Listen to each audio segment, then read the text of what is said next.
انا قلت برضو ما ينفعش اخويا يبقى واقع في الفيزيكس وما اجيش الحقه. يعني انتوا ما شاء الله كلكم عمالين تقولوا لي الفيزيكس رايحه مننا، الفيزيكس وما اعرفش ايه. يا جماعه احنا ده لسه تشابتر 1 بس عادي والله. هعمل لك شغل عالي دلوقتي. ومش هاجي اشرح لك بس المفروض انت تبقى فاهم ايه او ما اعرفش ايه او كل الكلام ده. لا، انا هوريك ازاي انا كرابع جمهوريه كنت بحل. والحل اللي خلاني احل بسرعه في الامتحان، يعني كنت بخلص الامتحان في ساعه ونص تقريبا. فانا عايز اوريك ازاي تفكر بسرعه. هشرح لك واشرح لك كل حاجه جت منين. بس انا هوريك برضو ازاي كنت بحل بسرعه، ازاي تحل بسرعه عشان دماغك تبقى مفتوحه. ولو مستغرب ان انا اسيستنت كيمستري وجاي بشرح لك فيزيكس، فاللي عايز اقوله لك ان انا بشرح كل حاجه. اسال صحابي في الجامعه انا شارح لهم كل حاجه ممكن تتشرح في الجامعه ليها اي علاقه بالهندسه، فاهم؟ ففيزيكس دي كهرباء، فاهم؟ انا شارح لهم نص المنهج هناك. فما تخافش يعني، الدنيا هتمشي. هشرح لك كل حاجه، هوريك كل حاجه جت منين وكل حاجه حصلت ازاي. بس وتعالى بقى نبدا على طول على السريع. فهو منهج الفيزيكس عندك بدأ بالاثنين سيركت دول، وبدأ يشرح لك ايه هو التراديشنال كرنت او الكونفنشنال بالاكشوال. طب ايه هو التراديشنال وايه هو الكونفنشنال؟ والله التراديشنال ده هو اللي احنا كنا فاكرينه زمان او اللي احنا كنا مقتنعين بيه، اللي هو ايه؟ ان الكرنت بتتحرك من البوزيتيف للنيجاتيف. طب وبعدها ايه هو الاكشوال؟ الاكشوال هو اللي احنا لقيناه بيحصل بجد، ان الكرنت بتتحرك من النيجاتيف للبوزيتيف. حلو. طب هل ده هيفرق في حاجه؟ احنا هنشتغل اصلا بالتراديشنال طول المنهج، واللي بنشتغل بيه في الجامعه التراديشنال. طب امتى بنستخدم الاكشوال؟ لما يقول لك الالكترونز ذات نفسها بتتحرك ازاي، او هو يجي يسالك انا عايز حركه الاكشوال. انما مين اللي بنشتغل بيه على طول؟ التراديشنال. ودي معلومه كانت جت تقريبا في امتحاني، في امتحان 22. كان قال لي الالكترونز بتتحرك ازاي والكرنت بتتحرك ازاي، حاجه كده. فهتختار ان التراديشنال هو الكرنت او هو الطريقه اللي احنا بنتحرك فيها، لان ده اللي احنا متعارفين عليه، او ده اللي احنا بنستخدمه اكتر، او ده اللي احنا بنتكلم عليه في الكرنت. وان الالكترونز في الحقيقه بتتحرك في الاكشن. بس دي حاجه بسيطه كده في الاول. انا ازاي بزود صفح هنا؟ يا ربي انا فلاح. بولت ماشي تمام. حلو. بعدها هنتكلم في القوانين اللي احنا هنستخدمها، واشهر قانون بنستخدمه هو V equal I في R. ده حرفيا اشهر قانون بستخدمه، وهو القانون الدارج، وهو اكتر حاجه هتستخدمها في المنهج. يعني حرفيا انت في ايكوال اي في ار دي حياتك، حتى بعد ما تخلص هي دي حياتك. حلو. عايزين بقى نفصص كل حاجه، وكل حاجه جت منين، الفي جت منين والاي جت منين والار جت منين. حلو. عايزين نقول الفي جت منين، والفي دي هي ايكوال الدبليو على الكيو. من الاخر، الجهد اللي انا بذلته عشان احرك الكيو دي. يعني انا عايز ازق الترابيزه، الفولتج ده هو عباره عن ايه؟ انا عملت مجهود قد ايه عشان ازق الترابيزه. الترابيزه هي الكوانتيتي بالنسبه لي. انا عملت مجهود قد ايه عشان ازق الكرنت. انا عملت مجهود قد ايه عشان ازق كميه كرنت قد ايه. يبقى هو ده ايه؟ هو ده الفولت. تمام. يبقى الفولت بالنسبه لي ده اللي بيعبر عنه ايه؟ دي اللي هي البطاريه. البطاريه هي اللي بتعمل مجهود عشان تزق الالكترونز عشان تعمل كهرباء. فهو ده فكره الفولت بالنسبه لي، المجهود اللي اتعمل على الكيو. هتحفظها ازاي؟ طبعا انت مش محتاج تعرف، انا بقول لك بس الكلام ده عشان تبقى فاهم. فانت كل اللي انت هتعمله ايه؟ الفي ايكوال دبليو على كيو. هل ده قانون بيجي كتير؟ مش قوي، بس ساعات بيجي، فخليك عارفه ان الفي الفولتج، المجهود اللي انا عملته على الكميه، الدبليو على الكيو. هحاول الاقي لك لينك والله وانا بشرح دلوقتي، بس انا اقسم بالله مسحول في الجامعه. فانا بحاول اعمل حاجات تلحقك وفي نفس الوقت ما اضيعش جامعتي، فاهم حاجه؟ فمسحول قوي، بس في لينكات والله عاملها يعني، بس ما لقيتش لينك لدي يعني، فعديها يعني. المهم، بعدها هنتكلم عن الاي دي اللي هي اشهر حاجه، اللي هي كارنت اللي ماشيه جوه. كارنت يعني ايه؟ كميه الكهرباء اللي ماشيه على التايم. الكيو على التايم اللي هو ايه؟ انا مشيت الكترونز قد ايه في عدد ثواني قد ايه. يبقى ايه الفرق بين الفولتج والكرنت؟ الفولتج المجهود اللي انا عملته عشان امشي الكميه. تمام. انما الكميه اللي مشيت دي مشيت في وقت قد ايه بقى؟ هو ده الاي. الار دي من الاخر هي الرخامه، الريزيستنس، الحاجه اللي بترخم عليا مثلا وانا بزق الترابيزه، الفريكشن. او مثلا اختي واقفه قدامي مثلا بتساعد ان انا ما ازقش الترابيزه. فالار بالنسبه لي دي هي ايه؟ الرخامه، الريزيستنس. القانون بتاعها ايه؟ رو في ال على اري. والله انا اسف على الخط، بس اول مره اكتب على ايباد، يعني انا متعود بكتب والله خطي على الورق وحش حتى. بس المهم، نرجع بقى للموضوع المهم، نتكلم على الفولتج. عايزين نتكلم بقى على كذا حاجه. مين فيهم الوحيد اللي بيتأثر بالتانيين؟ يعني احنا عندنا V equal IR. مين فيهم اللي بيتأثر بالقانون ده؟ يعني مين ممكن يتأثر بالحاجات اللي جواه؟ الحاجة الوحيدة اللي ممكن تتأثر هي الاي. انت دايما يا حبيبي، انت يا عزيزي اللي مسحول في كل حاجة. الاي اللي هو انا عليا ضغوطات وواحد بيزقني عمال يقول لي اتحرك اللي هو الفولتج، وفي واحد بيرخم عليا ويقول لي ما اتحركش. مين المسحول في النص؟ يعني لو الفولتج زاد مين اللي هيزيد؟ الاي. مش الار ما تتاثرش بالفولتج. طب لو الار زادت مين اللي هيتاثر؟ مش الفولتج، الاي هي اللي هتتاثر. فمين اللي دايما مسحول؟ مين اللي ضغوطات الحياه دايما سحلاه؟ الاي. انا يا عزيزي. فدايما الفولتج لو اتغير هيأثر على مين؟ هيأثر على الاي. والار لو اتغيرت هتأثر على مين؟ هتأثر على الاي. حرفيا كله بيأثر على الاي. طب ممكن الار تأثر على الفي؟ استحاله. الار ما تأثرش على الفي، هقول لك ليه دلوقتي. طب ممكن الفي تأثر على الار؟ استحاله. يبقى كلهم متفقين على مين؟ كلهم متفقين عليا وكلهم بيأثروا عليا انا، اللي هو الاي. انا مسحول دايما في الدنيا يا عزيزي. حلو. هقول لك ليه الفولتج ما بيتاثرش باي حاجه. تعالى مثلا، انا والله جايب ريموت التلفزيون اهو عشان نشرح عملي. يا رب ابويا ما يشوف الحاجات دي، بس انا اشرح عملي برضه. اهي يا عزيزي، دي البطاريه. دي البطاريه بتاعتي اللي في السيركت. تعالى نرسم سيركت اهي. ادي سيركت وادي البطاريه. البطاريه اللي هي اللي في ايدي دلوقتي. هنقول ان في هنا ريزيستنس. الريزيستنس دي زادت من 5 بقت 10. البطاريه اللي معايا حصل لها حاجه؟ هي البطاريه في ايدي. انت شايف البطاريه اتغيرت في حاجه؟ والله ما اتغيرت. الريزيستنس زادت بقت 1000. البطاريه دي اتغيرت في حاجه؟ والله ما اتغيرت. البطاريه زي ما هي. البطاريه ما حصلهاش اي حاجه. كام فولت؟ الفولتج بتاعها ثابت. نقرا من عليها. غالبا دي بتبقى 1.5. 1.5 فولت. والله يا عزيزي لو خليت الريزيستنس كام، البطاريه ثابته على مبدأها. طب البطاريه الفولتج بتاعها بيتحدد على اساس ايه؟ هتعرف بقى في الشابتر 4 كيمستري. شفت المناهج متربطه ازاي؟ يعني ما شاء الله. هتعرف في الشابتر 4 كيمستري البطاريه دي ازاي بتتعمل، الالكترو كيمستري. بس خلينا دلوقتي، هل انا مهما زودت ريزيستنس البطاريه اللي انا ماسكها في ايدي دي هيحصل لها حاجه؟ والله ما هيحصل لها حاجه. يبقى الريزيستنس ما ياثرش على الفولتج. كده انا اثبتت لك ان الريزيستنس ما ياثرش على الفولتج. طب مين يا حبيبي اللي متهزق في الموضوع ده؟ الاي. احنا دايما متهزقين يعني، احنا دايما متمرمط بكرامتنا الارض. الاي كل ما الريزيستنس تزيد الاي تقوم قل، الريزيستنس تزيد الاي تقوم قل، كل ما الرخامه تزيد الاي يا حبيبي تتضرب. البطاريه بتفضل تزق عايزه الاي تتحرك، والرخامه عماله تزيد تقول له والله ما انت متحرك. مين اللي مسحول في النص؟ الاي. طب هل لو الريزيستنس زادت البطاريه تتغير في حاجه؟ والله ابدا. طب الريزيستنس، انا كنت عايز اجيب لك ريزيستنس والله، بس انا ناسي انا شايلها فين في الاوضه. انا كان معايا ريزيستنس يعني، بس الريزيستنس دي بتبقى حاجه مرسومه كده، بتبقى عامله زي البطاريه. انا هرجع بس حاجه مكانها. بتبقى حاجه عامله يعني حاجه قدامك انت ماسكها في ايدك ليها رقم ثابت. هل انا لو جبت زودت الفولتج بتاع البطاريه، يعني بدل البطاريه اللي في ايدي دي جبت بطاريه اكبر. عايزين نخش بقى يا بوظنا الريموت. ماشي. هل انا البطاريه اللي في ايدي دي لو جبت بطاريه اكبر، هل الريزيستنس هتتغير في حاجه؟ والله الريزيستنس ما تتغير في حاجه. ليه الريزيستنس ما تتغيرش؟ لان الريزيستنس دي مثلا ممكن تبقى رخامه السلك، بتبقى حاجه موجوده قدامك. انا كنت عايز اجيب لك واحده، بس هي حاجه موجوده قدامك ليها رقم ثابت. الرقم الثابت ده مش بيتغير. فانا مهما غيرت الفولتج الار مش هيحصل لها حاجه. مين يا حبيبي اللي بيتهزق معانا؟ الاي. مين اللي كل ما الدنيا يجي عليها تتهزق معانا؟ الاي. انا لو زودت الفولتج الاي تقوم زايده، الريزيستنس يحصل لها حاجه؟ والله الريزيستنس ما تتغير. فخليك فاكر ان دايما احنا متهزقين يا عزيز. دايما اي حاجه بتدوس عليك، واحد عمال يزقك والتاني عمال يرخم عليك، واحد عمال يعمل والتاني عمال يجي عليك. يبقى في قانون الفي ايكوال اي ار، مين الوحيد هنا اللي بيتأثر بالعوامل اللي موجودة في القانون؟ الاي. الاي هي الوحيدة اللي بتتأثر بالعوامل اللي موجودة في القانون ده. مفيش حد تاني بيتأثر. طب لو كده عايزين نعرف الفي بيتأثر بإيه، هتعرف في تشابتر 4 كيمستري أصلا مش فيزيكس. هتعرف الفي بتتأثر بإيه. بس ممكن تتأثر بحاجة تانية لو ركبنا كذا بطاري سيريس. احنا حطينا كذا بطارية جنب بعض فالفولتج يزيد، بس ما عليكش حاجة تانية بتتأثر بيها. بس هتعرف في تشابتر 4 كيمستري ازاي ازودها من غير ما اركب كذا بطاريه. طيب حلو. لو هنتكلم عن الاي، قلنا عرفنا الاي بتتاثر بايه؟ الاي بتتاثر بالفي او بتتاثر بالار. هي الوحيده الاي ده يا عزيزي اللي هو انا متاثر بكل العوامل اللي حواليا. دايما انا اللي محطوط في النص ودايما انا اللي بتسحل في النص. عايزين نعرف بقى الار بتتاثر في ايه. يعني ايه الار بتتاثر في ايه؟ يعني الريزيستنس ذات نفسه اللي عندي، السلك اللي عندي، السلك ده ليه رخامه. اي سلك ليه رخامه في الدنيا. السلك اللي عندي ده رخامته انا حددتها على اساس ايه؟ او الريزيستنس بتاعته انا حددتها على اساس ايه؟ عشان نعرف حاجه زي كده هنقوم جايين هنا نكتب قانون الار اللي احنا قلنا ايه؟ رو في ال على اريا. صح كده؟ طيب مين هي الرو ومين هي ال ومين هي الاريا؟ لو هنتكلم بسرعه، الرو دي الماتيريال اللي عندي. هل الخشب هيوصل زي الكبر؟ لا اكيد الكبر بيوصل احسن، عشان كده انا عامل كل اسلاكين الكبر. فكل ما الحاجه اللي عندي بقت توصيلها للكهرباء وحش زي الخشب، كل ما الرو هتعلى ولا هتقل؟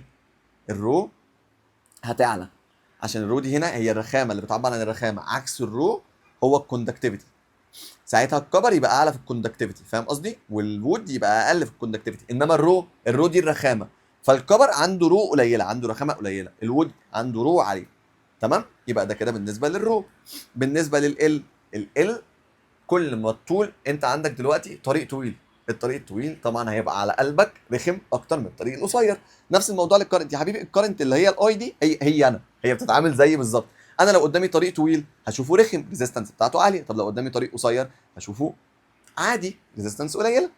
نفس الفكره. الاريا لو قدامي طريق واسع، هل انا هشوف الطريق الواسع وحش؟ ده انا هشوفه حلو جدا. يبقى كل ما الطريق يبقى واسع كل ما الاريا تزيد، كل ما الريزيستنس تقل. ليه الاريا تزيد الريزيستنس تقل؟ عشان الاريا تحت في القانون. طب كل ما الاريا تقل كل ما انا هشوف ان ده طريق ضيق، ده حارات قليله انا مش هعرف امشي فيه، فكل ما الرخامه تزيد. الاي زي بالظبط، بتشوف الريزيستنس اللي هي الرخامه زي ما انا بشوفها بالظبط، مفيش اي فرق. الاي هتشوف الريزيستنس زي ده. كده بالنسبه لقانون الريزيستنس. طب قانون الريزيستنس عملنا له ايه؟ حبينا نقارن بين R1 وR2. هنحط ايه يا باشا؟ الحاجات اللي فوق تتحط 1 على 2، او رو 1 على رو 2 مضروبه في L1 على L2. الحاجات اللي فوق بتتحط زي ما هي، تتضرب في ايه؟ الحاجات اللي تحت تبقى 2 على 1. الموضوع بسيط. وممكن تحفظ القانون ده تقول ان هو قانون البليه، عشان بليه وكده يعني. انا عارف ان هي رخمه بس انا كنت حافظه كده، فاهم؟ والله انا بقول لك انا كنت حافظ ازاي. حلو. ده كده القانون بتاعت الريشيو بتاعت الريزيستنس. عندنا ليه 3 سبيشال كيسز. حلو، هنتكلم على الثلاثه سبيشال كيسز. احنا قلنا ان الار 1 على الار 2 ايكوال رو 1 على الرو 2 مضروبه في ال 1 على ال 2 مضروبه في الاريا 2 على الاريا 1. هنتكلم على السبيشال كيسز بتاعته. احنا عايزين نتكلم على ايه السبيشال كيس. اول سبيشال كيس يا حبيبي ان ايه اللي حصل؟ ان احنا بنتكلم على نفس السلك، سيم سلك كوندكتور اهو، بنتكلم على نفس السلك. هل واحنا بنتكلم على نفس السلك الرو اتغيرت؟ استحاله ان الرو تتغير. ليه الرو مش هتتغير؟ لان هو لو كبر فالسلك لسه كبر. احنا بنتكلم على نفس السلك، فساعتها هيتبقى لي ايه؟ ال1 على ال2 مضروبه في اريا 2 على اريا 1.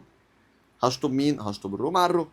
طيب تاني سبيشال كيس، تاني سبيشال كيس ان انا اقول لك ان هو نفس السلك. انا والله فلاح في الحاجات دي. ان انا اقول لك ان هو نفس السلك او سيم كوندكتور، بس ايه اللي حصل يا عزيزي؟ ان انا قطعته، اللينس قل. انا قصرت السلك، جيت على سلك اهو، انا هحاول ارسمها والله سلندر اهو. ادي السلندر بتاع، يا لهوي ده سلندر فلاح قوي. المهم يعني ان انت تخيل ان هي دي الاريا بتاعتي. انا نازل فيديو على التيك توك بالموضوع ده. تخيل ان دي الاريا بتاعتي. انا جيت قلت لك ان انا قسمت السلك بالنص، قطعته. شايف الاريا دي؟ هل الاريا دي حصل لها اي حاجه؟ ما حصلهاش اي حاجه. فانا كده اقدر اكنسل الاريا مع الاريا، يتبقى لي ان هي ال1 على ال2. ناقص اخر حاجه واللي انا لسه عايز اعمل لها والله فيديو بس مش لاحق اعمل لها، اللي هو الدرو باك.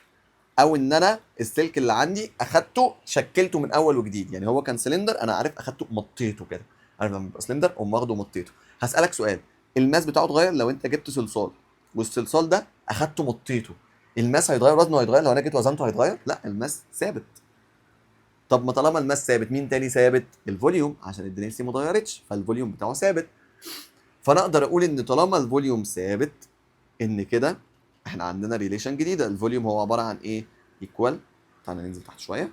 الفوليوم عباره عن الاريا في اللينس. طب ما الاريا في اللينس دي اللي انا مستخدمها فوق، اعرف اجيب كده ريليشن؟ اعرف اجيب ريليشن ان V1 على V2 ايكوال A1 على A2 في ال L1 على ال L2. في حاجه صعبه لحد دلوقتي؟ انت فاهم ليه الفوليوم ثابت؟ الفوليوم ثابت عشان انا مديتها، بس انا شديتها واخده نفس المساحه اللي هي كانت لسه واخداها. ما انا شديتها فوزنها ثابت، فيبقى الفوليوم ثابت عشان الدنسيتي ما اتغيرتش. كلام ماشي شويه بس خليك، لو مش فاهم عادي مش مهم تبقى فاهم، المهم توصل لاخر القانون. هقول لك لينك والله لو مش فاهم مش ازمه. المهم يبقى كده ال V1 على V2 ايكوال ال A1 على ال A2 في ال L1 على ال L2. واحنا قلنا ان دول ثابتين، الفوليوم ثابت. يبقى ال L1 على ال L2 ايكوال ال A2 على ال A1. فانا كده ممكن اطلع اعوض بالكلام ده فوق.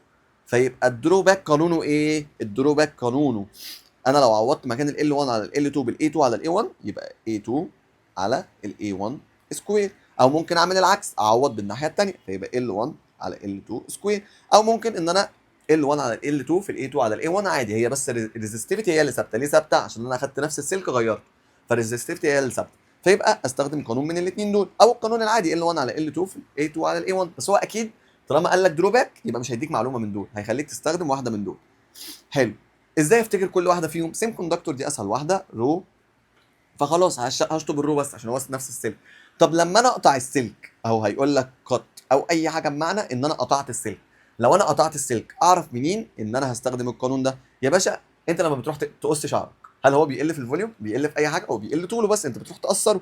فطالما انا قصرت شعري او قصرت السلك اللي عندي، يبقى انا قصرت على ايه؟ قصرت على اللينس بس. فيبقى القانون L1 على L2 اشيل الاريا. انت بتقص من غير ما تشيل الاريا، انت بتقص بس زي ما قصيت شعرك بالظبط، انت قصرته. يبقى مين اللي قصرت عليه؟ ال L1 على L2. طيب الدروباك اللي انا غيرت الفوليوم. تفتكر ان انت عشان تعمل دروباك انت لازم تعمل ايه؟ لازم اسيحه. انا عايز اغير شكله. الدروباك ده اللي هو ايه؟ انا سيحته وبعدها عملت له تشكيل تاني. يبقى انا بعمله على ايه؟ على خطوتين، بسيح وبعدها اعمل اعاده تشكيل. فافتكر ان هي اي حاجه فيهم سكوير عشان هي على خطوتين حرفيا. بس كده كده انت حفظت الثلاثه سبيشال كيسز. وعرفت كده، احنا عرفنا. يا عم زود صفحه يا عم. وكده احنا عرفنا ليه الفولتج ما بيتاثرش بالاي والار، وليه الار ما بتتاثرش بالاي والفي، ومين الوحيد اللي في النص يا عزيزي اللي محشور؟ الاي اللي هو انا. دايما في حاجه بتزقني ان انا اعمل حاجه، وفي رخامه بتاثر عليا. يبقى مين اللي بيتاثر؟ الاي. هل الفي بتتاثر بالاي او الار؟ ما بتتاثرش. قلنا البطاريه هل هيحصل لها حاجه؟ هل الار بتتاثر بالاي او الفي؟ ما بتتاثرش. بس. وعرفنا كل قوانين الفوليوم اللي ممكن تبقى عارفها: ريزستيفيتي، الرو، الريشيو. كده لو هنراجع على الكلام ده كله بسرعه عشان نخلص بقى نلخص الكلام ده كله اللي انت المفروض تبقى عارفه. الفي بتتاثر بايه؟ قلنا هنعرف في تشابتر 4. وبس ما بتتاثرش ولا باي ولا بار. تشابتر 4 كيمستري ها. وما بتتاثرش ولا باي ولا بار ولا باي حاجه من الكلام ده. بطاريه معموله خلاص، هي مش هتتاثر. طب ازاي ازود الفولتج اللي في السيركت؟ لازم اركب اكتر من بطاريه ان سيريز. ده لو انا عايز ازود الفولتج. غير كده هي ما ينفعش تتاثر بالاي ولا بار، عشان دايما هيجي يقول لك غيرت الار. ايه اللي حصل للبطاريه؟ خد بالك دي الفي بي، انما الفولتج اللي على الار ذات نفسه ممكن يتغير. انما انا بتكلم على البطاريه اللي عندي. هل هي ممكن تتغير لما اغير الار؟ لا. هل هي ممكن تتغير لما اغير الاي؟ لا. البطاريه عمرها ما تتغير. احنا بنتكلم على مين؟ على البطاريه، مش الفولتج اللي داخل للار. طيب نتكلم بعدها على الاي ده اللي هو مين؟ الاي ده اللي هو انا يا عزيزي. انا بتاثر بايه؟ بتاثر في واحد عمال يزقني وواحد عمال يوقفني. الفي بتزقني والار بترخم عليا، يبقى انا بتاثر بالاثنين. طب وقلنا ان الاي ده عباره عن ايه؟ عباره عن عدد الالكترونز اللي اتحركت على التي. طيب الكيو دي اللي هي عباره عن ايه؟ مش احنا قلنا ان الكيو دي عباره عن عدد الالكترونز؟ يبقى ينفع اقول انها العدد في التشارج بتاعت الالكترونز. ده قانون مهم عشان ساعات بيجي، انا فاكر ان هو جه في امتحان تقريبا، بس هو خليك عارفه. يبقى انا ممكن اقول ان الاي ايكوال ان في الاي على التي. ان الاي ايكوال ان الاي على الاي ايكوال الان على التي. بس يعني تقدر تلعب في القانون ده براحتك، فاهم؟ يعني افضل شقلبه ولف ووديه. بس بس المهم ان القانون ده عشان لو حب يسالك فيه عدد الالكترونز على التايم اللي تشارج، حاجات من دي. وساعات بيحب يرخم في اسئله من دي، فاهم؟ بس. بعدها عندنا الار.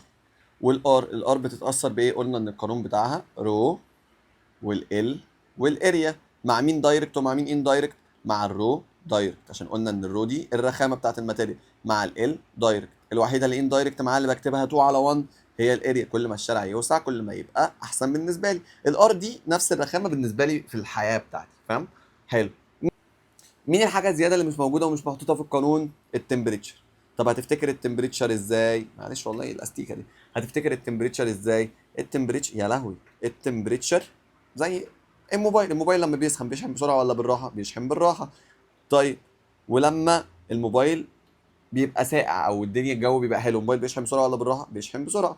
يبقى كل ما التمبريتشر تزيد كل ما الار تزيد. الرخامه منطقيه جدا. وكل ما التمبريتشر تقل كل ما الرخامه تقل. بس التمبريتشر دايركت. الوحيده اللي هي اندايركت معاها هي الاريا. وكده يعتبر قلنا كل حاجه بسرعه تاني، وقلت كت على الحاجات اللي انا ما اكدتش عليها. ماشي. نخش بقى بعدها على ايه؟ نخش بعدها على الانرجي. الانرجي والباور. دايما تلاقي المروحه يقول لك دي معرفش كام وات. فالباور ده اللي هو ايه؟ احنا قلنا احنا عايزين نحاسب الناس على الكهرباء. هنحاسبهم ازاي؟ هنحاسبهم بالباور والانرجي. الانرجي الاستهلاك. الباور هي بتستهلك قد ايه يعني الباور هي بتاخد قد ايه في الثانيه. الانرجي ضربتها بقى في عدد الثواني، فاهم؟ يعني في ريليشن بين الانرجي والباور، ان الانرجي ايكوال الباور في التايم. دي دايما كده في كل حاجه. الانرجي ايكوال باور في تايم. اللي هو الباور هي بتستهلك قد ايه في الثانيه. الانرجي هي اشتغلت كام ثانيه فبضربها في التايم عشان اعرف الاستهلاك اللي هي استهلكته. يعني مروحه مثلا، ايه المروحه اللي شغاله هنا دي كام؟ ما اعرفش والله كام واط. مثلا 60 واط انا مشغلها بقى لي 10 ثواني، يبقى استهلكت 600 انرجي، اللي هو 600 اليونت بتاعت الانرجي جول. تمام. موضوع سهل وبسيط. حلو. يبقى الانرجي قلنا هي استخدمت كام جول. الباور اللي هو الوات. طب هعرفهم منين؟ ايه الحاجتين، ايه اكتر اشهر حاجتين يعبروني عن انا استهلكت قد ايه كهرباء؟ الفي والاي. الفي في الاي، يبقى الباور ايكوال في في اي. طب والانرجي ضربناها في التايم، يبقى في اي في تي. الموضوع بالبساطه دي. حلو. بعدها ممكن نلعب شويه في القانون. مش احنا عندنا ان القانون في ايكوال اي ار؟ انا العب في قانون الباور مثلا، فانا ممكن اقول لك ان الاي ايكوال في على ار، واعوض مكان الاي هنا اهو بفي على ار، فتبقى في على ار اللي هي ايكوال في سكوير على ار. الموضوع بالبساطه دي. والاي سكوير ار. بس كده. دخلنا على تاني حاجه. تاني حاجه موجوده عندنا في المنهج هي الكونكشنز، ودي اكتر حاجه مستفزه. هو سيريس ولا بارل؟ احنا ممكن نثبت كام حاجه للسيريس والبارل قبل ما نقدر نعرف هو سيريس ولا بارل ازاي. سيريس في ايه؟ في اي في النص، صح؟ مش هنا في اي اهي؟ يبقى مين اللي كونستانت؟ الاي هي اللي كونستانت. ومين اللي بتتغير؟ الفي هي اللي بتتغير. طب الباراليل نعكس بقى، يبقى هنا الاي هي اللي بتتغير والفي هي اللي كونستانت. يبقى دي اول حاجه محتاج اعرفها بالنسبه للسيريس والباراليل، ان الاي ثابته، هنا الفي هي اللي ثابته. يبقى انا لما يبقى عندي مساله سيريس، مين ان انا لو عرفته ابقى حليت المساله كلها؟ الاي، لان الاي ثابت. ما انا لو عرفت الاي هعرف اعمل كل حاجه. طب لو عندي مساله باراليل، مين اللي انا هحاول اعرفه؟ احاول اعرف الفي، لان الفي هو اللي ثابت. انا بقول لك انا بفكر ازاي في المساله، لسه ما قلتلكش هنعرف ازاي هي سيريس ولا باراليل، لان الفي هو اللي ثابت. فلو الفي ثابت انا اقدر اجيب كل حاجه. خلاص، ما انا جبت الحاجه الثابته. تمام. حلو. طب ليه في السيريس الاي هو اللي ثابت؟ لو عايزين نفهم، عشان اهو السيريس ده هو طريق مثلا، ده كده سيريس. الاي ثابته ليه؟ مش احنا قلنا ان الاي دي عدد الالكترونز اللي عدت؟ طب ما عدد الالكترونز اللي عدت هنا هي اللي عدت هنا، هي اللي عدت هنا، هي اللي عدت هنا، هي اللي عدت، لان ده طريق واحد. انا عندي طريق واحد يا عزيزي، فمش هعرف اعدي غير من الطريق ده. فعدد الالكترونز اللي عدى في اي حته هو ثابت، غصب عنك ثابت، لان مفيش طريق تاني. طب مين اللي عمال يتقسم؟ الفولتج. انا استهلكت فولتج هنا غير اللي انا استهلكته هنا غير اللي انا استهلكته هنا، عمال يتوزع على الريزيستنس اللي موجوده. كل ريزيستنس، مش احنا قلنا ان الفولتج ايكوال اي في ار؟ فكل ريزيستنس بتاخد لها حبه من الفولتج، انما مين اللي ثابت؟ الاي. تمام كده. طب بالنسبه للباراليل، انا بيبقى عندي طريقين اهو، مثلا هنا دي هنا ريزيستنس ودي هنا ريزيستنس، فانا عندي اصلا طريقين. فالاي اللي هو عدد الالكترونز لما بيجي من هنا بيلاقي ان هو عنده ايه؟ طريقين. فالالكترونز ذات نفسها بتتقسم. انما عدد الالكترونز اللي مش هنا، الاي هنا هي الاي هنا، لان ده كان طريق واحد، لان هما الاثنين هيرجعوا هنا ويخشوا في نفس الطريق. فاهم قصدي؟ انما هي لما بتيجي هنا بتقوم متقسمه. استنى اجرب اعمل لك لون تاني. انا هشكل لك دلوقتي، انا بحب انا الحقيقه، انا لسه بتعود على الحاجات دي. فالاي تيجي هنا شويه كهرباء يمشوا من الحته دي في الطريق الازرق، وشويه كهرباء يمشوا في الطريق الاصفر. لا بلاش الاصفر، مش باين الاصفر. يمشوا في الطريق البني ده. حلو. وايه اللي يحصل لما يتجمعوا تاني؟ ادي الازرق هيتجمع مع البني هنا، يرجع نفس الكرنت اللي طلع في الاول. ففي الاخر الاي توتال بتبقى واحده، هي ثابته. انما هي بتتقسم بقى هنا.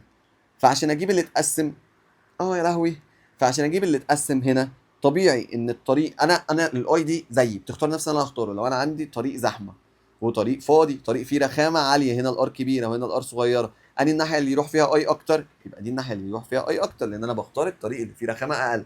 حلو. انما الفولتج اللي هو الفرق بين البوينت دي والبوينت دي، الفولتج ثابت. الطريقين مثلا نفس الطول فيستهلكوا نفس البنزين، الفرق في طريق مكسر اكتر فيبوظ لي العربيه اكتر، وطريق سليم. فاهم الفكره؟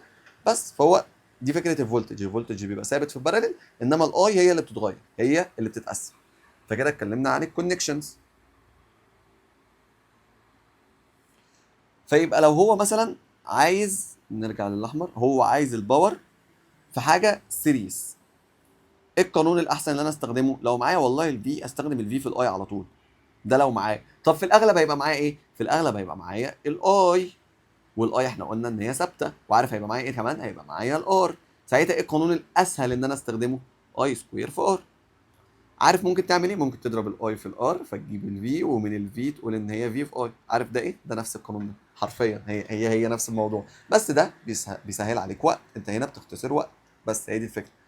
طيب لو عندي باراليل، ايه الاسهل اللي انا استخدمه؟ الاسهل ان الباور ايكوال في سكوير في ار. عارف ان انت ممكن تقوم قاسم الفي على الار فتجيب الاي وبعدها تقوم ضارب الفي في الاي. عارف ده اللي هو ايه؟ نفس القانون ده. فده اسهل، بيوفر معاك وقت. فهي الفكره ان انت تحفظه عشان يوفر معاك وقت، تلاقي الدنيا اسهل. في السيريس بحسب الريزيستنس ازاي؟ في السيريس او سيريس صح، سيريس يبقى صم يا باشا، اجمع كل حاجه سيريس. طب في الباراليل، الباراليل بدات بايه؟ بدات بالبي صح، يبقى ايكوال برودكت على صم، البي تبدا فوق. بس ده لو كانوا اتنين ريزيستنس بس. وفي الاغلب دايما حاول تقسم المساله ان هم يبقوا اتنين ريزيستنس عشان هتحلها اسرع بالبرودكت على الصم. يا باشا هتضرب وتقسم على طول.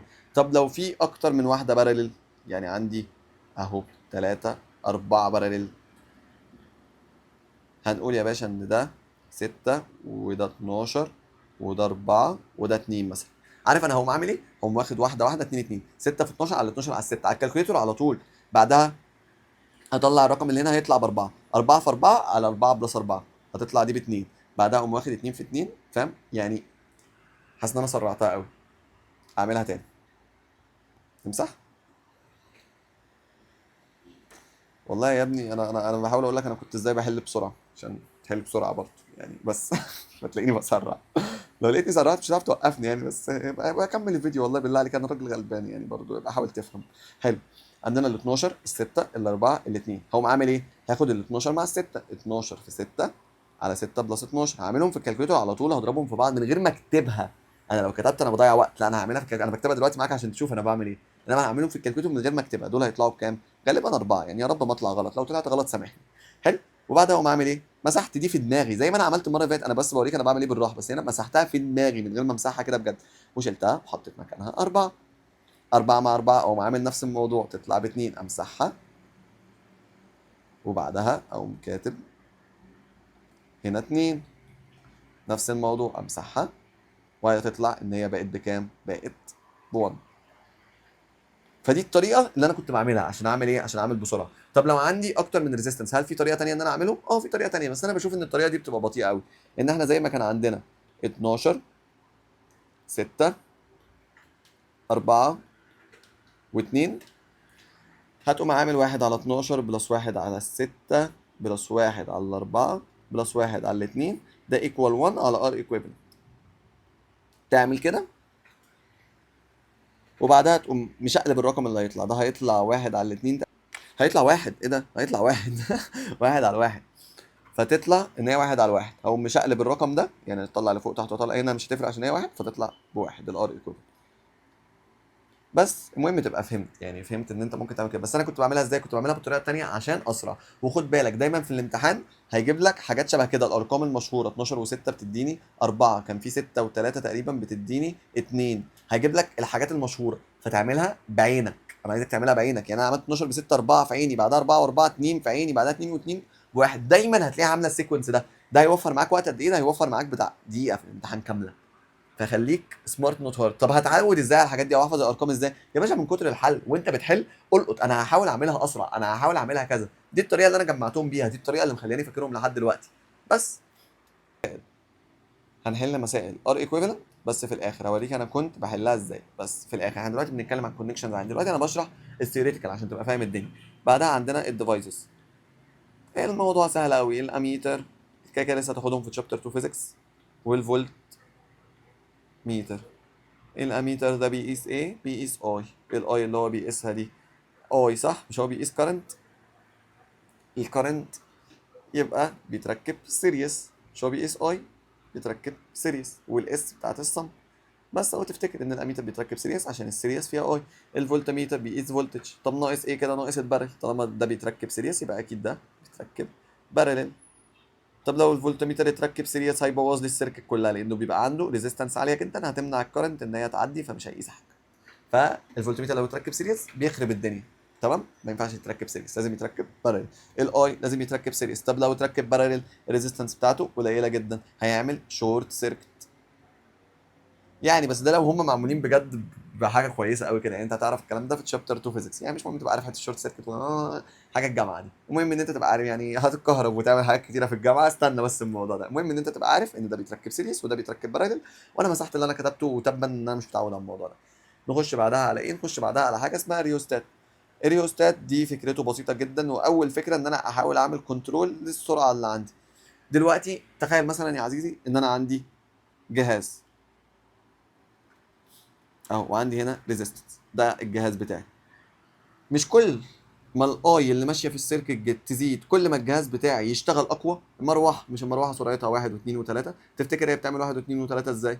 تعالى نتكلم بمثال. ما هي طبعا مش ده اللي بيحصل في الحقيقه، بس انا بحاول ابسط الدنيا على قد ما اقدر. ثلاثة مثلا، ثلاثة ده داخل لها كارنت عالي جدا جدا جدا، يخلي ان هي تشتغل بسرعه. معنى ان هي داخل لها كارنت عالي جدا جدا جدا، ده اللي بيتحكم في سرعه الكارنت اللي هو الواحد والاثنين والثلاثه. لو انا خليت الكارنت عالي جدا خلي الريزيستنس قليله. لو خليت الكارنت عايز اشغل على 2 زود الريزيستنس شويه، عايز اشغل على 1 زود الريزيستنس شويه عشان اقلل الاي عشان تشتغل ابطا. فاهم الفكره؟ ففكره الريوستات ان هي حاجه بقدر اتحكم في الريزيستنس بتاعتها. طب انا ليه بتحكم في الريزيستنس؟ عشان اتحكم في الاي. ده لو احنا عايزين نفهم. طب ايه اللي انا محتاجه من الريزيستنس؟ يعني الكلام ده كله انت محتاج تبقى عارفه؟ مش محتاج تبقى عارفه. ايه اللي انت محتاج تبقى عارفه؟ ان الريزيستنس الريوستات ده فاريبل ريزيستنس. من الاخر الريزيستنس بتتغير، انا بقعد اغير الريزيستنس عشان اغير اتحكم في مين في الاخر؟ مين اللي يهمني؟ اتحكم في الكرنت. طب انا ليه بغير في الريزيستنس؟ عشان اتحكم في الكرنت. طب بتحكم في الريزيستنس ازاي؟ فكرت فيها؟ هي مش عليك بس انا هقولها لك. رو في ال على اريا، صح؟ هتحكم في الريزيستنس ازاي؟ يا اما هصغر، انا كده كده ما اعرفش اتحكم في الرو، مش هغير الماتيريال يعني، هو بيبقى جهاز بتتحكم فيه، فاهم؟ بالعداد اللي بيلف ده. فده انا استخدمته يعني في الجامعه، فانا مش عارف اغير الرو، وغالبا مش بعرف اغير الاريا. انا بتحكم في ايه؟ بتحكم في اللينس. اللينس منه اللي هو اللي بيبقى متعرض. فكل ما ازود اللينس كل ما الريزيستنس يزيد، كل ما اقلل اللينس كل ما الريزيستنس تقل. بس اتس ذات سيمبل. ده جهاز اللي حرفيا بيغير سرعه الحاجات بالبساطه دي. انت متخيل انت لو فهمت فيزيكس هتعمل ايه؟ فانا عايزك تستمتع وانت بتاع، يعني انا حاسس ان انا بقيت شربيني والله، عايزك تستمتع. لا لا لا بجد. بس حاسس ان انا بقيت شربيني، بس انا مبسوط بالايام، بحب اشرح وبحب اشرح العلم، وبحب اللي قدامي يبقى فاهم اللي انا بشرحه. ساعات بسرع، ساعات ما اعرفش ايه، هظبط الموضوع بدل ما تشغلني تايم 2، بس هظبط الموضوع ده مع الوقت يعني. بس زي ما بقول لك انا بحبك تبقى فاهم، مش بحبك تبقى حافظ. فتبقى فاهم الريوستات بتشتغل ازاي. مش عليك في المنهج بس هتبقى عليك في الجامعه، انت هتبقى مهندس ما عدا علمي علوم. يعني انا اسف، انا اسف يا بتوع علمي علوم، هتاخدوا والله ماس وهتاخدوا statistics عموما وهتتهانوا في الماس، بس ماشي بقى معايا يعني، نفهم كل حاجه. والله العلم ممتع لو فهمته. تمام. حاسس ان انا بقيت مدرس قوي والله. انا مدرس، انا اخوك الكبير عادي، اعمل معاك قعده ترابيزه وهتفهمني غلط. ماشي. ها، يبقى حلو، يبقى احنا كده فهمنا الريوستات. تمام. جينا بقى بعد ما عملنا ريهوستات قلنا طب انا ممكن اركبه سيريس زي ما عملنا فوق، ان كل ما الريهوستات تزيد كل ما الاي اللي هيحصل للاي، الاي اللي داخله تقل. كل ما الريزيستنس تزيد كل ما الاي تقل، كل ما الريزيستنس تزيد كل ما الاي تقل. يبقى انا كده اتحكمت في الجهاز اللي انا عايز اشغله عن طريق الريهوستات. طب لو انا ركبتها بارلل، تعال فكر معايا، لو انا ركبتها بارلل ايه اللي هيحصل؟ ادي اهي هي بارلل، ادي هنا الريهوستات وادي هنا الجهاز بتاعي متركبين بالفولتج. احنا قلنا مين اللي ثابت في الباراليل؟ الفولتج. هنا هيظهر عندي حاجه اسمها الار الصغيره، الار الصغيره اللي هي رخامه البطاريه. البطاريه وهي بتطلع بتاخد منك حته. هنعتبر دلوقتي ان الار الصغيره بزيرو عشان احنا لسه ما شرحناش. لو الار الصغيره بزيرو الفولتج ثابت، يبقى احنا متفقين ان الفولتج هنا ثابت، الفولتج مش بيتغير. انا عمال ازود الريهوستات واقلل في الريهوستات ازود في الريهوستات واقلل الريهوستات. هل الجهاز ده بيحصل له حاجه؟ الجهاز ما بيحصلوش حاجه لان الفولتج ثابت. داخل له الفي على الريزيستنس بتاعت الجهاز، داخل له اي ثابته. مهما انا قعدت اغير الاي اللي داخله هنا ثابته، طالما الار هنا ثابته فالاي اللي داخله هنا مش هتتغير. يبقى الريهوستات في الباراليل لو ما فيش ار صغيره اكنه ملوش لازمه. لا انا مش بهزر معاك، هو ملوش لازمه حرفيا. انا حاسس ان انا كان ممكن اعمل شاشه اكبر من كده. صح، انا كان ممكن اعمل كده من بدري. انا اسف. المهم ان هو ملوش لازمه. تمام. يبقى هو ملوش لازمه. نجيب بقى صفحه اكبر ونبدا نشرح بضمير. انا حاسس ان انا كنت بشغل لك. عديها عديها بالله عليك، الله يسترك، عديها والله يعني. اول مره وبشرح مش اول مره اشرح، بس انا بشرح من قبل، بس اول مره استخدم الجهاز ده عموما. فانا فلاح. انا حرفيا فلاح في بحر العلم. بس والله يعني شرح حلو شويه يعني. ها. ماشي. المهم، يبقى احنا كده فهمنا ان هو لو الار الصغيره ايكوال زيرو البتاع ده ملوش لازمه لو هو متركب بارل. الريهوستات، تعالى نعملها عملي يعني. استنى انا كنت كاتب حاجات نشوفها. الريهوستات هنا وادي ده، نعتبره الجهاز بتاعي، الجهاز اللي انا عايز اشغله. وقلنا ان هنا مفيش ار صغيره، الار الصغيره ايكوال 0، وادي هنا ده الفولتج، يبقى الفولتج هنا ثابت. قلنا ان الاي اللي داخل فوق عمره هيتغير؟ لا. طب انا عمال ازود الار هنا واقلل الار هنا وازود الار هنا واقلل الار هنا، ايه اللي عمال يحصل؟ الاي اللي هنا اللي داخله البرانش ده هي اللي عماله تتغير. احنا عندنا برانشات، الاي اللي داخله البرانش ده هي اللي عماله تتغير. كل ما ازود كل ما الاي تقل، وكل ما اقلل كل ما الاي تزيد. طب هسالك سؤال، الاي التوتال بقى اللي هنا ايه اللي بيحصل لها؟ الاي التوتال كل ما الار تزيد كل ما الاي تقل، وكل ما الار تقل كل ما الاي تزيد حرفيا. تمام. بس الاي اللي داخله البرانش ده اللي هو البرانش اللي بالازرق ده، الاي اللي داخله البرانش ده هل بيحصل لها حاجه؟ مش بيحصل لها اي حاجه. انما الاي التوتال بتتغير مع ريزيستنس عادي. تمام. تمام. طيب نعتبر يا عم ان انا عندي، طب ده لو ما عنديش ار صغيره، افرض انا عندي ايه، ادي اهو اهو اهو، ادي الجهاز وادي الريزيستنس.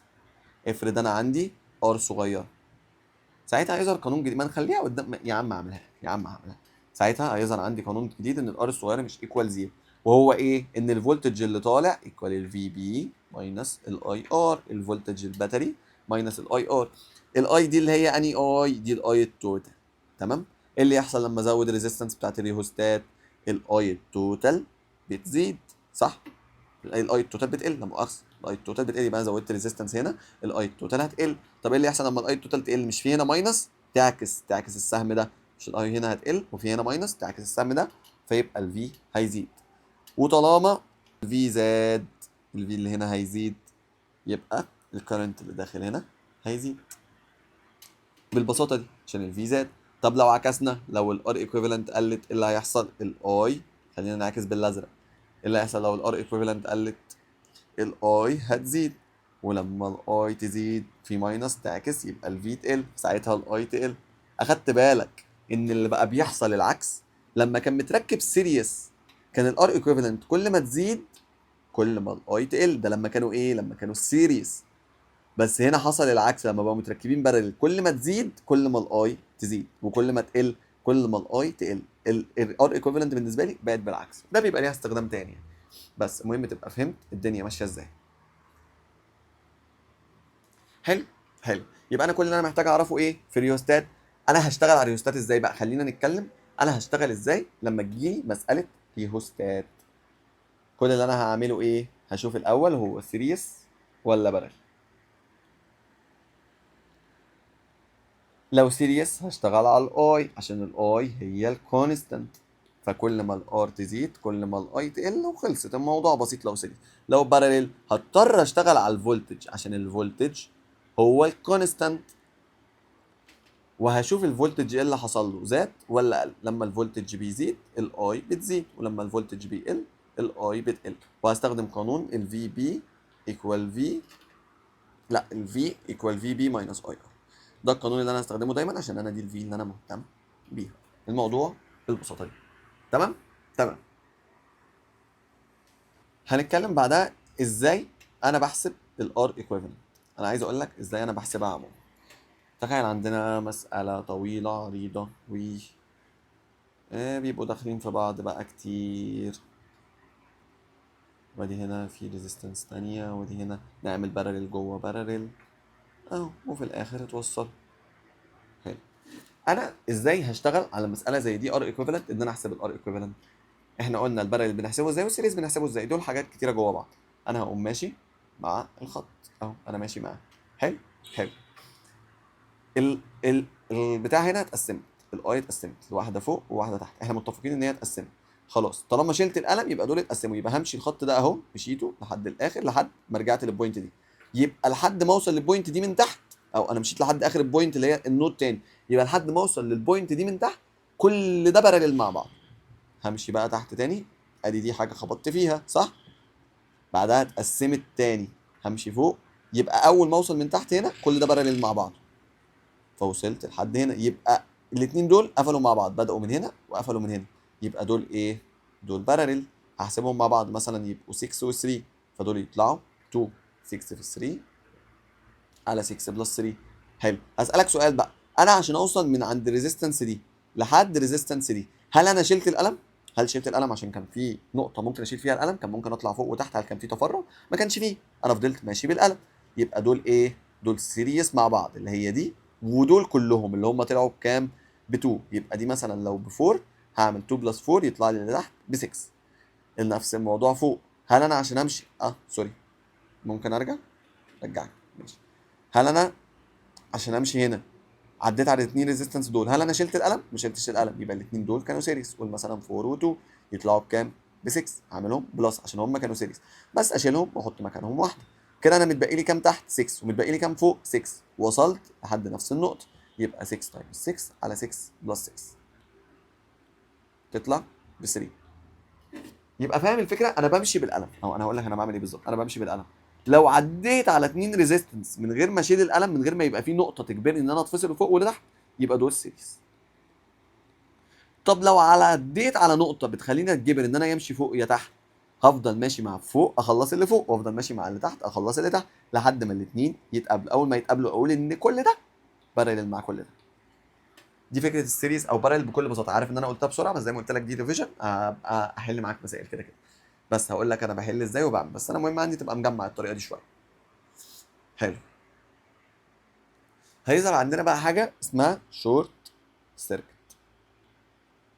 ايه هي الشورت سيركت؟ ان انا ماشي اهو، لقيت ان انا اتجبرت ان انا يمشي فوق يمشي تحت. انا مشيت بالقلم اتجبرت يمشي فوق يمشي تحت. هلاقي ان في فوق مثلا ريزيستنس، وتحت الدنيا ماشيه. فانا جيت امشي، مشيت فوق لقيت ان في ريزيستنس 6.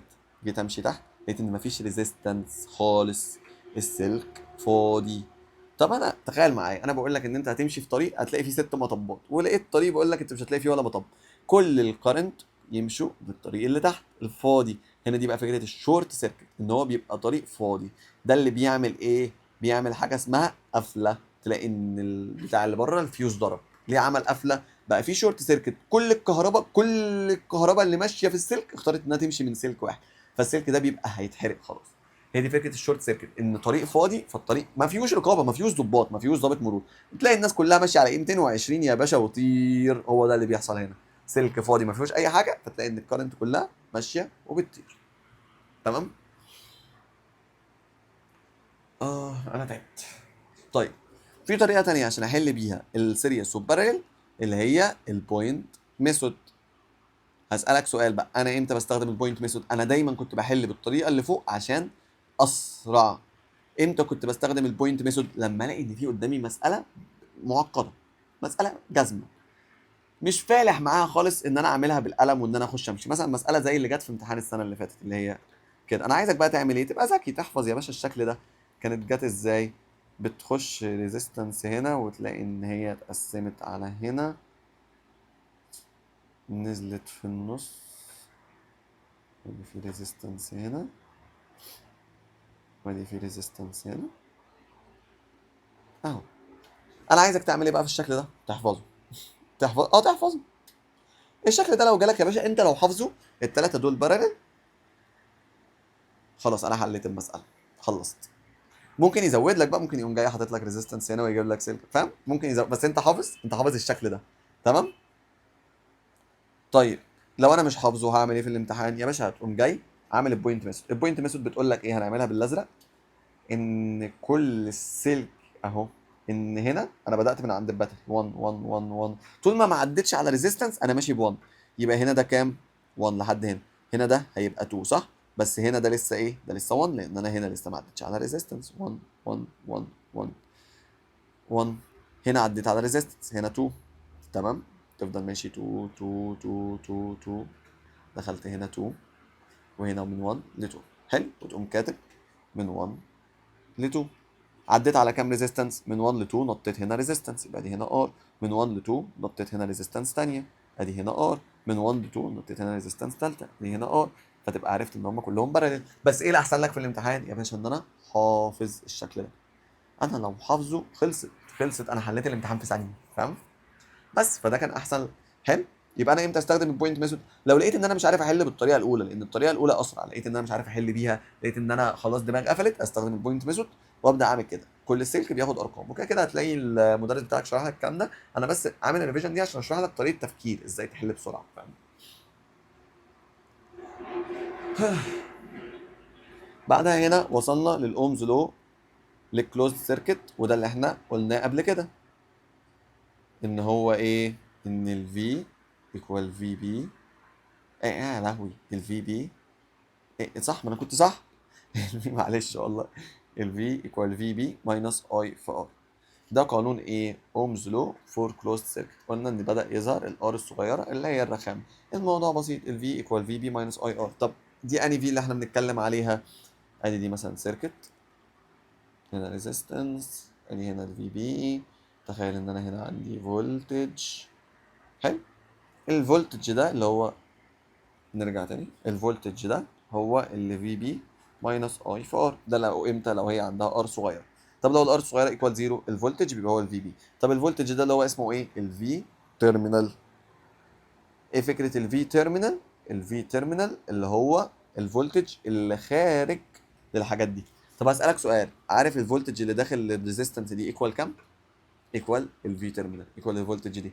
لان الفولتج ممكن احسبه، مش هو البوينت دي، البوينت دي ممكن احسبه من القريب اللي هو الفي ايكوال في بي ماينس اي ار. ممكن احسبه من البعيد ان انا امشي كده اللي هو الفي ايكوال اي 4. الحسبتين صح والحسبتين بيمشوا. بس فكده دي هي الحته بتاعت الفي ايكوال في بي ماينس اي 4.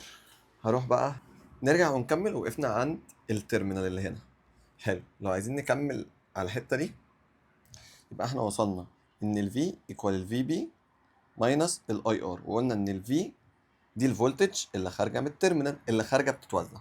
حلو. عندنا بقى قانونين ظهروا، قانون لتقسيم الفولتج، فولتج ديفايدر، وقانون لتقسيم الكارنت. هل انا لازم ابقى عارف القانونين دول؟ يعني لو انت كنت لازم تبقى عارفهم كنت هقول لك الاول، بس انت مش لازم تبقى عارفهم. ممكن تقعد ثانويه عامه كلهم تحل من غيرهم، لان هم مش الاساس في تقسيم الفولتج وتقسيم الكارنت. يعني لو انت عندك ريزيستنس هنا وريزيستنس هنا، وهو مديك مثلا الريزيستنس دي ب 3 والريزيستنس دي ب 2، ومديك ان الفولتج ب 10، عايزك تستخدم قانون الفولتج ديفايدر عشان تقسم الفولتج على دول. طب ما انت ممكن اصلا تستخدمها بالار، هو القانون جاي اصلا من اساس كده، ان انت تجيب الار ايكويفالنت. الار ايكويفالنت 3 بلس 2 ايكوال 5.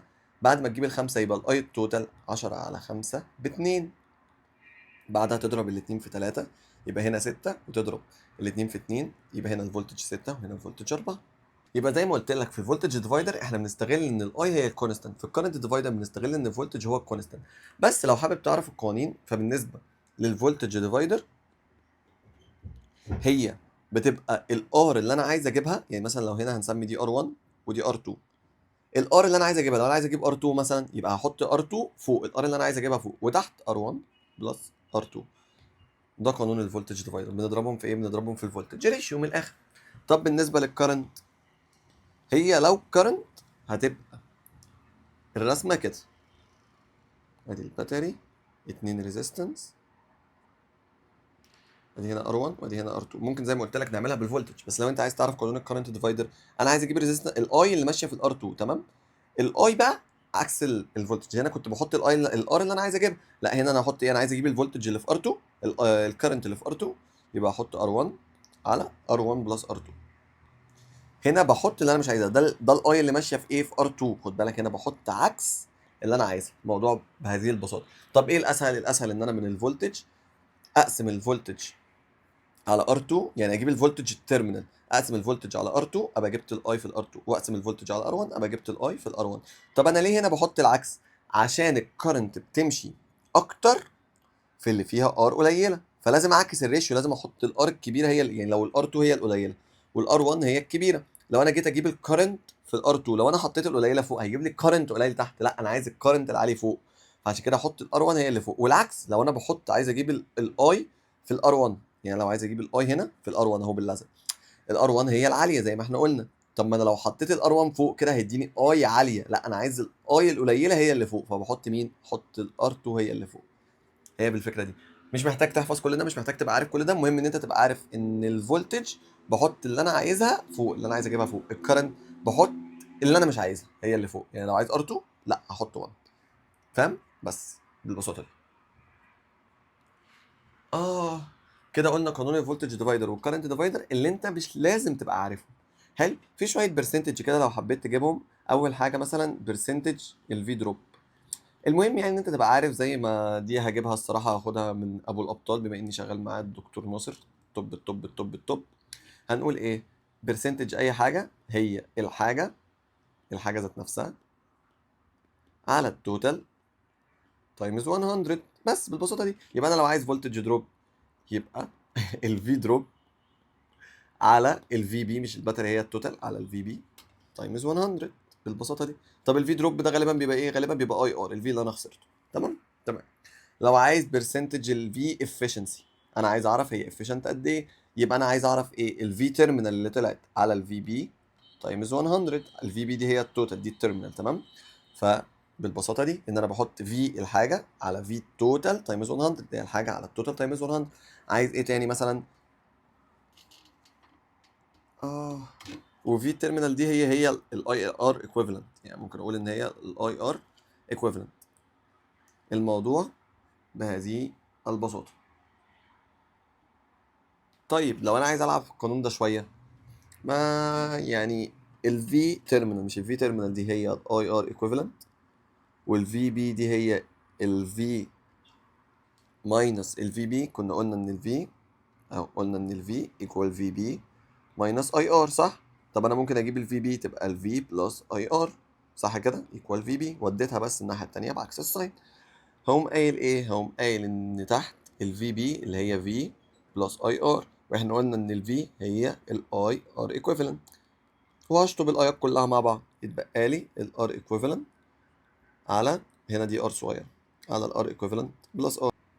من الاخر ده لعب في القانون، الموضوع سهل. لو عايز تفتكره افتكر ان هي الريشيو بتاعت الافشنسي الار ايكويفالنت على مجموع الارات كلها بالار الصغيره. وادي اللمبه طفت، بس هنكمل من غيرها عادي. بس انا بحب اثبت لك كل حاجه جت منين عموما يعني. حلو. هنتكلم بقى بعدها على الفولتميتر ريتنج، ازاي اجيب فولتميتر زي ما قلنا. انا قلتها من بدري بس هقولها تاني. ادي ده هنا في ار، وادي هنا في فولتميتر. قلنا ان الفولتميتر ده الفي ايكوال في بي ماينس اي ار. عارف بقى ان انت مش شرط تقيس الفولتميتر من اقرب نقطتين، دايما انت بتحاول تقيسهم من اقرب نقطتين، بس انت ممكن تقيسهم كمان منين؟ من النقطتين البعاد. وساعات كتيره النقطتين البعاد بيبقوا هما الاسهل.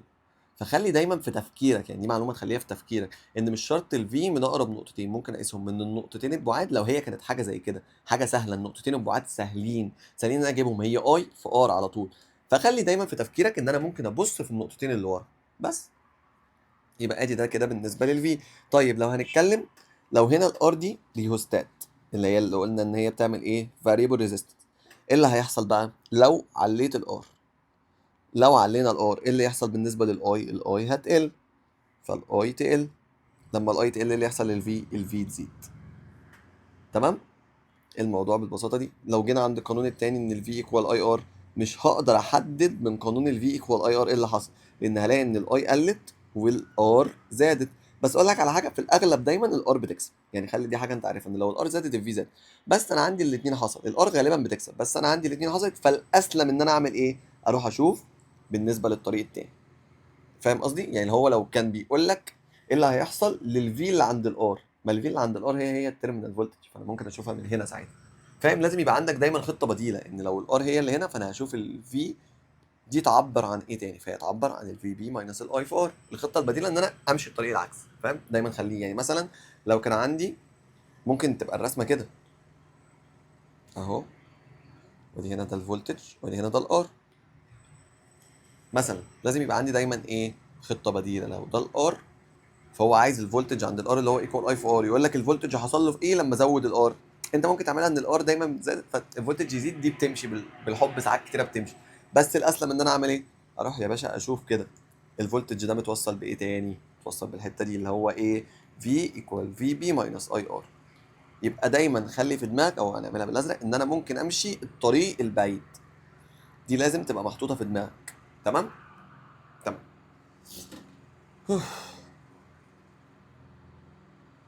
بعدها بقى نتكلم على حاجه تانية بسرعه، واللي هي الكونكشنز بس بتاع الباتري.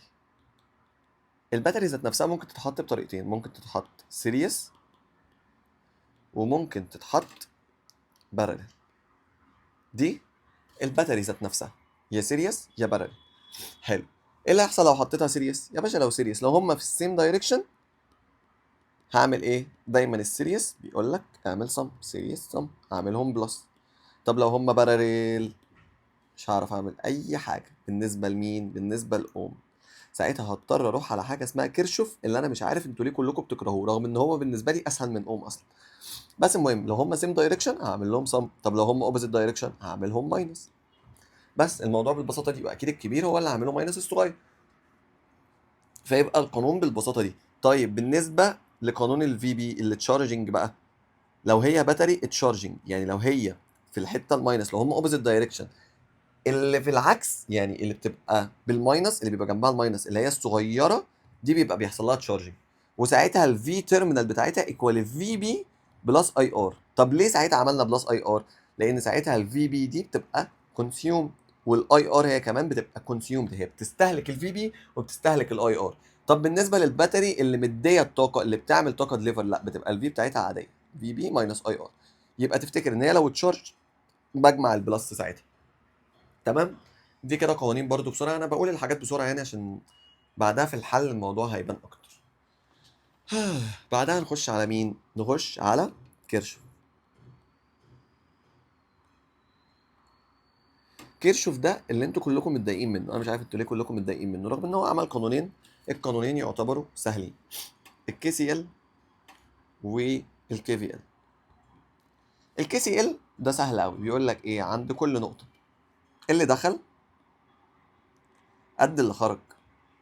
تخيل ان ده قانون يخش بيه ياخد بقى حاجات، ويبقى فيه اسمه قانون في الفيزيكس، ان هو دخل قال لك ايه؟ الاي اللي دخل، مجموع الاي اللي دخل اي 1 بلس اي 3 مثلا لو دول داخلين، ايكوال مجموع اللي خرج اي 2 بلس اي 4. ده قانون دخل بيه بقى اسمه كي سي ال، اللي هو قال لك اللي دخل قد ده انا ممكن مايا تقولها يعني، فاهم؟ مايا دي اللي هي اختي الصغيره. فالموضوع بسيط، كي سي ال اللي دخل قد اللي خرج. الكي في ال عارف قال لك ايه؟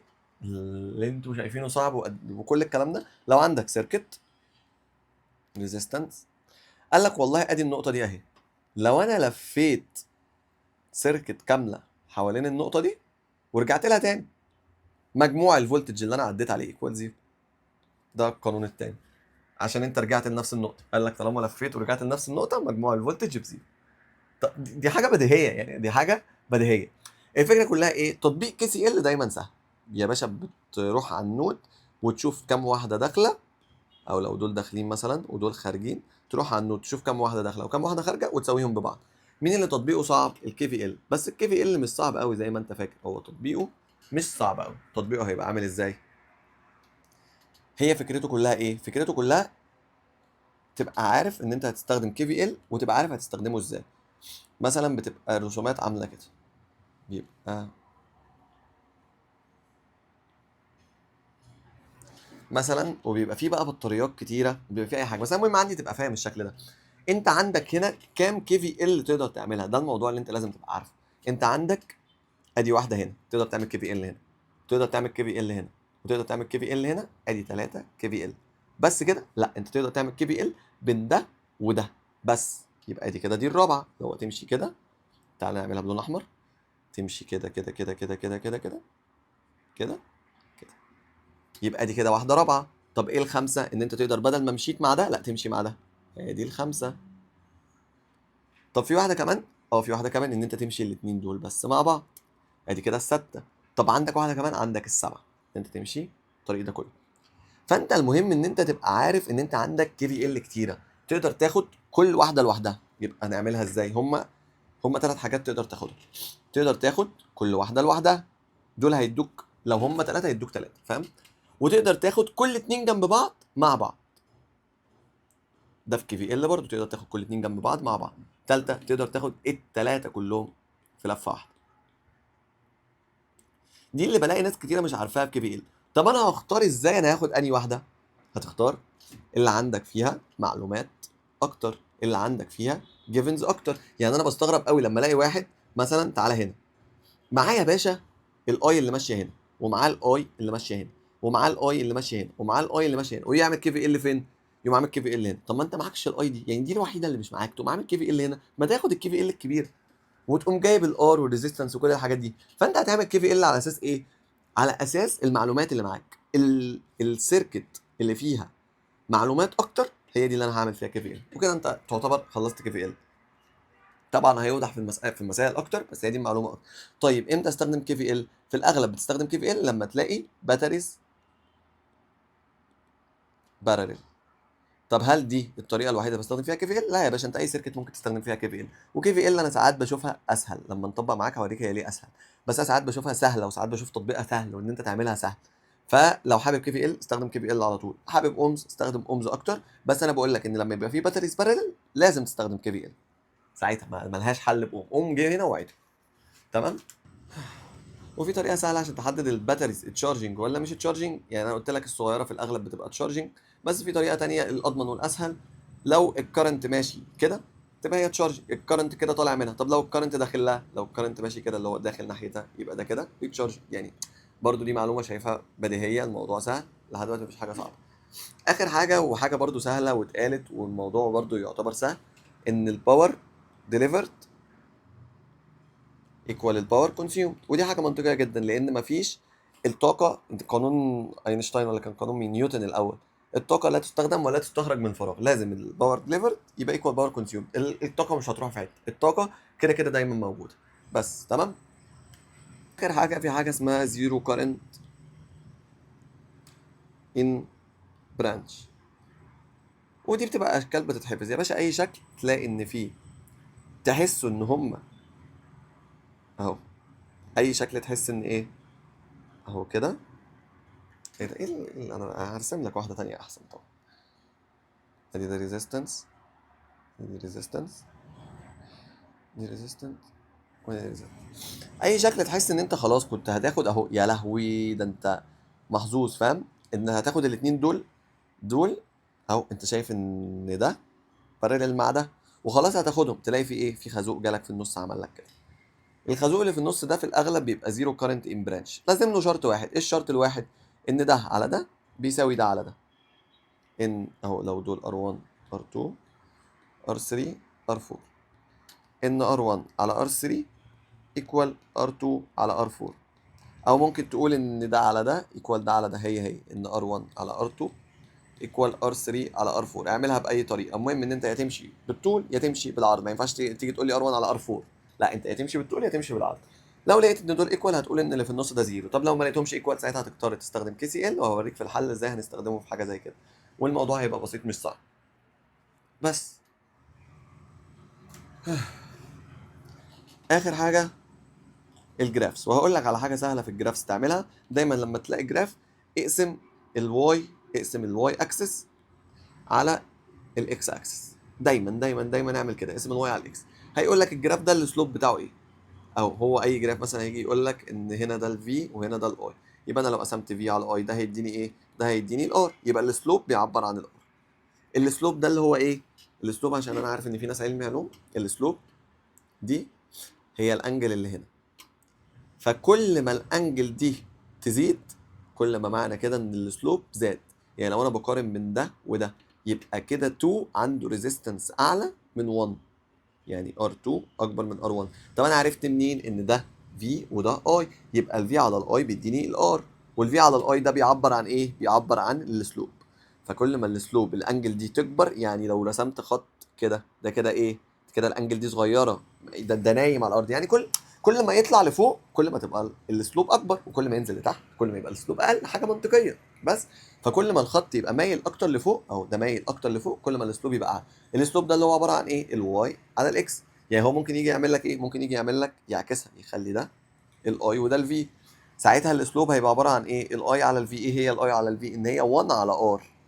ساعتها كل ما السلوب يزيد كل ما الخط يبقى مايل فوق اكتر، كل ما الار تقل عشان هو بالعكس. فكل ما الخط يبقى نايم ساعتها اكتر كل ما الار تبقى اعلى، وكل ما السلوب يبقى اقل. فالمهم ان انت تبقى فاهمها مش حافظها.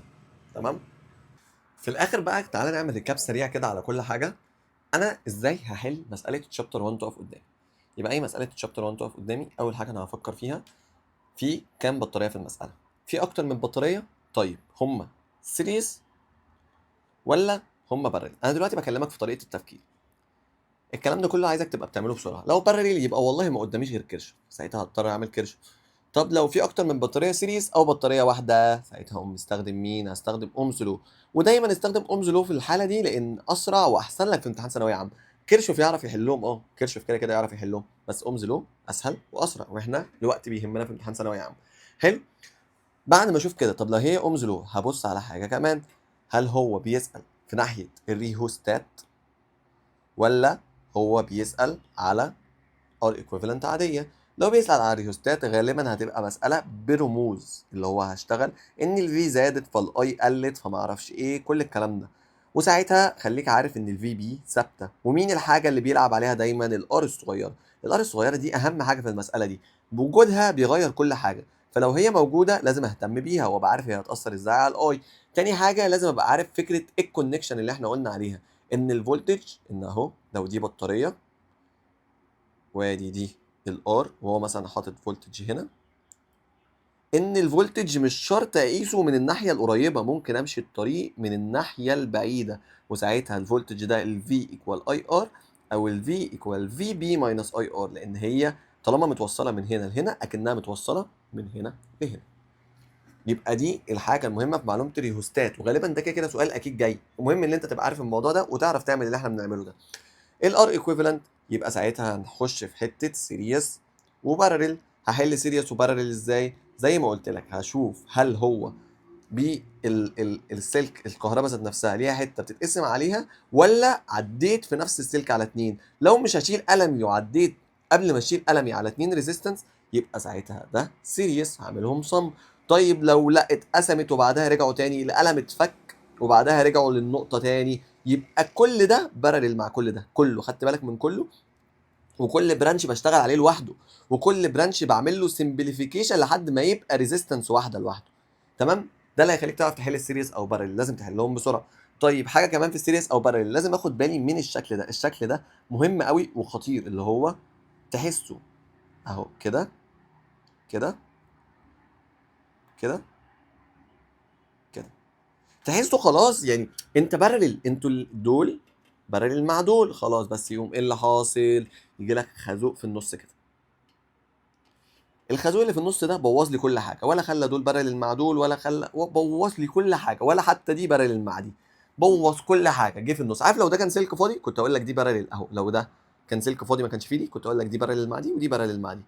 وعارف لو السلك ده ما كانش موجود كنت اقول لك ان دول كلهم بارلل مع دول كلهم، بس السلك اللي في النص ده بوظ لي الدنيا كلها.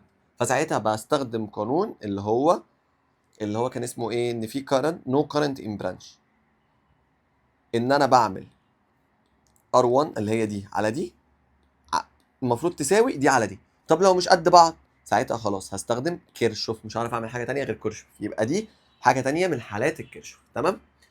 حلو كده، ناقصنا ايه؟ يبقى احنا كده جبنا السيريس والباراليل وجبنا كل حاجه. حاجات صغيره بقى، انا قلت لك ان الفي مش بتتاثر بالاي والار، بس انا طول الوقت عمال اقول لو الار زادت الفي تقل، صح؟ طب انت ما استغربتش الموضوع ده؟ خد بالك اللي اقصده الفي بي البطاريه عمرها الفولتج بتاعها ما بيتاثر بكل الكلام ده، لو هي 5 فولت هتفضل طول حياتها 5 فولت. انما مين اللي بيتاثر؟ الفي تيرمينال، الفي تيرمينال او الفي على الار او الفي على اي حاجه، هي دي اللي بتتاثر مش الفي بي. يبقى دي المعلومه المهمه. بس وكده تقريبا احنا عملنا ريكاب لكل حاجه بسرعه، خلصنا كل حاجه وقلت لك ازاي تفكر في المسائل لو جات لك. اللي عايز اقوله ان انا دي يعني اللي انا بعمله ده كله بعمله عشانكم، انا مش بكسب منه اي حاجه ولا لسه بكسب منه اي حاجه، ممكن ابقى بكسب منه بس انا ما بكسبش دلوقتي منه اي حاجه. بحاول اشرح لكم، بحاول اعمل كل حاجه ان انا اعملها اكني قاعده انا قاعد قدامك وبشرح لك. في حاجات ممكن ابقى عملتها بسرعه، انا طبيعتي كده، في الطبيعي اللي قدامي كان بيوقفني ويخليني اشرحها له تاني، فانا بحاول اعيد كل معلومه مع نفسي وبحاول ابص على الفيديو واتاكد ان انا فهمت قبل ما انزله لكم. فيعني يا رب الموضوع يبقى فكه، وهنزل بقى بعدها فيديو ازاي نستخدم الكلام ده كله في الحل. انا عملت ريكاب سريع عشان تبقى دماغك حاضره وفاهم كل قانون استخدمه امتى، انا ده كان بالنسبه لي من الفيديو تبقى فاهم الثيوريتيكال، عشان السنه اللي فاتت جاب ثيوريتيكال كتير قوي، فتبقى فاهم النظري وفاهم كل قانون استخدمه امتى. هنزل فيديو تاني عن الحل، بس انا معلش مش هعرف اصوره دلوقتي خالص لان انا مزنوق، عندي مشروع تخرج وعندي حاجات، بحاول اساعدكم على قد ما اقدر، بس والله الدنيا بتبقى مزنقه خالص. فده ريكاب سريع عن تستخدم القوانين امتى، ترتب طريقه تفكيرك امتى في الحل، نفس الطريقه اللي انا كنت بفكر فيها. هجيب اسئله امتحانات 20 سؤال مثلا 30 سؤال وانزل فيديو تاني يعتبر حل ليهم، هيبقى هو كمان ساعه مثلا او حاجه، واوريك ازاي بفكر في كل سؤال، ازاي كنت بغلط وازاي بقيت احسن فيهم، ازاي تحل بسرعه، ان انت تخلص الامتحان بسرعه نفس الطريقه اللي انا كنت بحل بيها بسرعه. بس وفي الاخر رايك يهمني اعرف ايه اللي عجبك ايه اللي ما عجبكش، شايف ايه ممكن يبقى احسن، لان انا زي ما قلت لك لسه بحاول، واول مره اشرح قدام كاميرا بحاول اظبط اللايتس بحاول اعمل كل الكلام ده، فانا حاولت اشرح لك باحسن طريقه، فاهم اللي هو دلوقتي يعني انت لو شفتني بشرح في الحقيقه انا احسن من كده بكتير انا مش عاجبني طريقتي، فيهمني رايك، يهمني انت شايف ايه اللي ممكن يتحسن او ايه اللي مش ممكن يتحسن، وان شاء الله ابقى معاكم طول السنه يعني، ومش فيزيكس بقى، انا مدرس كشكول يا باشا كل ما بس. يلا، وربنا معاكم والله يا اوائل، ها ما تعليش عليا بس.